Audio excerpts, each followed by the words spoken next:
warahmatullahi wabarakatuh. Hai teman-teman, saya Ersa Syuhul Fadilah dari jurusan Pendidikan Guru Madrasah Ibtidaiyah Institut Agama Islam Negeri Ponorogo. Video ini saya buat untuk memenuhi penugasan ujian tengah semester pada mata kuliah Keterampilan Berbahasa dan Kesusastraan yang diampu oleh Bapak Lukman Hakim, MPD. Dalam video kali ini saya akan menjelaskan mengenai analisis wacana kritis. Teman-teman pernah nggak sih mendengar analisis wacana kritis itu? Apa sih yang dimaksud dengan analisis wacana kritis? Dan apa sih hubungan atau keterkaitan analisis wacana kritis itu dengan lingkungan sosial kita? Nah, agar teman-teman tidak bertanya-tanya lagi, agar tidak penasaran lagi, mari kita simak pembahasan berikut. Let's get started. Teman-teman, sebelum kita masuk pada definisi analisis wacana kritis, perlu teman-teman ketahui bahwa di dalam analisis wacana kritis terdapat banyak tokoh yang sama hebatnya. Ada Van Dijk, ada Michel Foucault, ada Roger Fowler, ada Robert Hurt, ada Norman Fairclough, dan masih banyak lagi. Adanya tokoh-tokoh yang hebat dalam analisis wacana kritis tentu memiliki sudut pandang, memiliki pendapat tersendiri mengenai analisis wacana kritis. Namun, perbedaan sudut pandang tadi memiliki inti yang sama mengenai analisis wacana kritis. Nah, teman-teman, analisis wacana kritis dapat kita sebut dengan critical discourse analysis. Itu tadi bentuk bahasa Inggrisnya ya. Oke, masuk pada definisi. Analisis wacana kritis menurut Van Dijk merupakan studi tentang hubungan wacana, kekuasaan, dominasi, dan ketidakadilan sosial dengan menempatkan wacana sebagai bentuk praktik sosial. Maksudnya, analisis wacana kritis itu merupakan suatu kajian yang mempersoalkan bagaimana wacana digunakan dalam proses dominasi, kekuasaan, diskriminasi, atau suatu ketidakadilan sosial yang terjadi dalam lingkup sosial tertentu. Teman-teman, seperti yang sudah saya jelaskan tadi, bahwa di dalam analisis wacana kritis memiliki banyak tokoh hebat dan pandangannya masing-masing mengenai analisis wacana kritis. Nah, tokoh-tokoh hebat tadi dalam mendefinisikan analisis wacana kritis memiliki 3 kata kunci yang sama, yakni ada wacana, ada dominasi atau ketidakadilan, dan juga ada praktik sosial. Tokoh Van Dijk mengemukakan bahwa analisis wacana kritis itu digunakan untuk menganalisis wacana-wacana kritis dalam suatu lingkungan sosial. Di antaranya yaitu politik, ras, gender, kelas sosial, dan masih banyak lagi. Nah, jadi analisis wacana kritis ini digunakan untuk menganalisis wacana-wacana kritis tertentu. Dan kemudian analisis wacana kritis itu memberikan perubahan sosial yang bersifat adanya keadilan sosial. Teman-teman, analisis wacana kritis itu memiliki 3 prinsip yang harus kita ketahui. Yang pertama, analisis wacana kritis itu berorientasi pada perubahan sosial. Jadi, analisis wacana kritis itu berorientasi pada persoalan-persoalan aktual dalam masyarakat yang itu mengandung sebuah ketidakadilan. Nah, di sini analisis wacana kritis mengubah ketidakadilan sosial tersebut menjadi sebuah keadilan. Prinsip yang kedua, analisis wacana kritis memiliki keberpihakan pada politis dan ideologis yang jelas. Nah, menurut Van Dijk, analisis wacana kritis itu berpihak pada pihak yang lemah, berpihak pada pihak yang mengalami diskriminasi, berpihak pada pihak yang mengalami ketidakadilan sosial. Oke, prinsip yang ketiga.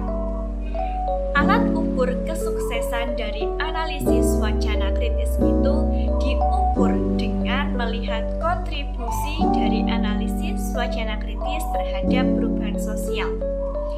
Nah, ketepatan dan keefektifan kajian analisis wacana kritis diukur dari bisa tidaknya analisis wacana kritis itu menyelesaikan persoalan-persoalan sosial yang ada.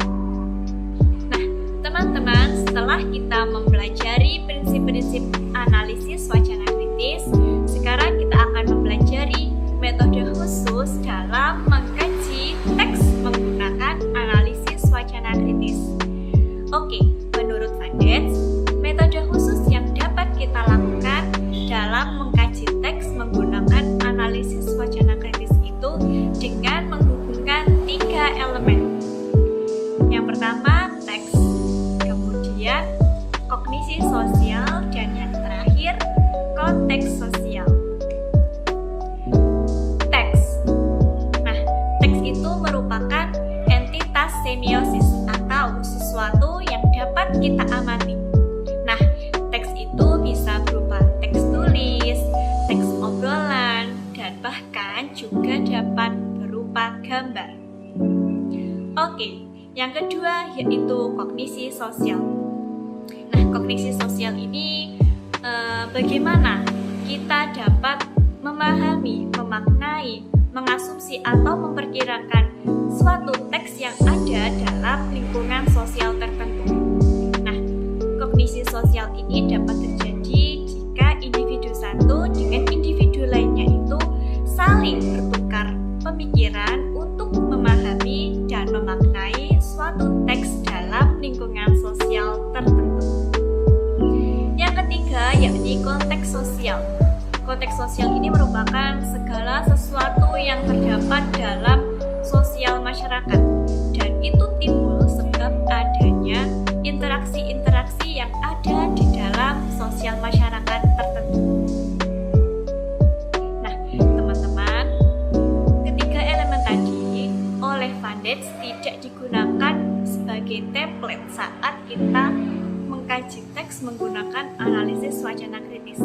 Namun, Van Dijk di sini berharap bahwa ketiga elemen tadi dapat kita kembangkan atau dapat dikembangkan oleh tokoh-tokoh lain saat mengkaji teks menggunakan analisis wacana kritis.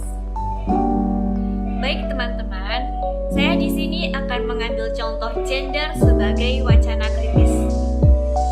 Dalam kehidupan kita tahu bahwa ada laki-laki dan juga ada perempuan.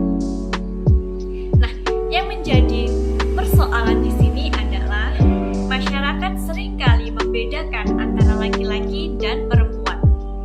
Masyarakat memandang laki-laki adalah superior dan memandang perempuan adalah sebagai inferior. Masyarakat memandang laki-laki memiliki derajat yang lebih tinggi dibanding perempuan. Masyarakat memandang laki-laki memiliki banyak kelebihan, dan masyarakat memandang perempuan itu memiliki banyak kekurangan. Nah, dari sini dapat kita ketahui bahwa yang terjadi dalam lingkungan sosial masyarakat ini merupakan salah satu bentuk dari sebuah ketidakadilan sosial. Dan ketidakadilan sosial ini terjadi dalam rentan waktu yang cukup lama. Nah, disinilah pentingnya kehadiran analisis wacana kritis. Mengapa? Karena analisis wacana kritis ini akan memperjuangkan keadilan bagi pihak-pihak yang lemah, pihak-pihak yang mengalami diskriminasi, pihak-pihak yang terdominasi, pihak-pihak yang tidak mengalami keadilan, seperti para perempuan tadi. Analisis wacana kritis akan membawa perubahan, membuat perubahan sosial dalam lingkungan sosial tertentu, yang itu perubahan tersebut mengarah pada keseimbangan kehidupan kehidupan sosial. Teman-teman, menurut Norman Vanderhoek, ketika kita melakukan analisis wacana kritis, kita harus memilah proses analisis wacana kritis ke dalam 3 tahapan. Yang pertama, kita harus memperhatikan teks atau deskripsi. Yang kedua, kita harus memperhatikan mekanisme interpretasi. Yang ketiga, mencermati praktik sosial atau eksplanasi. Poin pertama, memperhatikan teks atau deskripsi. Maksudnya, kita harus fokus mendeskripsikan atau menginventarisasikan bentuk-bentuk formal wacana, misalnya dalam pemilihan kata, kalimat, dan sistem penyajiannya. Nah, bentuk formal wacana itu sangat penting karena suatu bentuk penyampaian yang telah dipilih akan menghadirkan nilai-nilai yang berbeda. Nah, dalam bentuk formal wacana itu memiliki 3 bagian, yaitu eksperiental, relasional, dan ekspresif. Eksperiental merupakan pengalaman atau realitas peristiwa yang sedang terjadi dalam kehidupan sosial. Yang kedua, relasional merupakan pemosisian subjek dengan subjek yang ada dalam praktik sosial. Dan yang ketiga, ekspresif, yaitu pemikiran terhadap sesuatu, pemikiran kita terhadap sesuatu yang terjadi dalam kehidupan sosial, entah itu bersifat pro, kontra, ataupun netral. Poin kedua, yaitu tahap memperhatikan mekanisme interpretasi. Nah, memperhatikan mekanisme interpretasi saat kita melakukan analisis wacana kritis itu sangat penting, karena wacana baru bermakna setelah diinterpretasi oleh subjek atau seseorang. Poin ketiga, yaitu mencermati praktik sosial atau eksplanasi. Nah, tujuan dari eksplanasi ini menjelaskan kalau wacana itu sebagai bentuk praktik sosial.